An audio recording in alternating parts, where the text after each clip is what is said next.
પહેલાના સમયમાં આપણે પાણી બોરથી ભરતા, હેન્ડપંપ જતા તો કુએ જતા, કાઢી મૂકતા તેમને. અને હા બસ આ જ વસ્તુ હું તમને કહેવા માંગુ છું. અને જે પ્રસંગો હોય, પ્રસંગો જે આપણે અનુભવ્યા, તમે પણ આપણે બંને સાથે જ હતા, એટલે આપણે આપણું બાળપણ જોડે જ છે.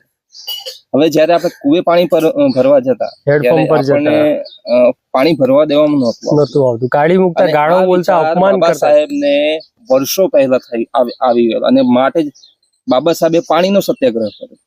આપણે ખબર છે પાણીનો સત્યાગ્રહ. ગાંધીજીએ મીઠાનો સત્યાગ્રહ કર્યો, પણ બાબા સાહેબે પાણીનો, જે પ્રાથમિક જરૂરિયાત, એના વગર માણસ ના જીવી શકે, એ વસ્તુ. અને જે પ્રસંગોપાત આપણને ખબર છે કે જયારે આપણે એમના પ્રસંગમાં બોલાવે તો આપણી જગ્યા અલગ હોય, પેલા ખૂટા હોય ને ભેંસો બાંધે ત્યાં પેલા દૂરથી આપણે ફેંકીને આવતા હતા. આપણે જોયેલું છે, બાળ સહજ રીતે આપણે બધા જોડે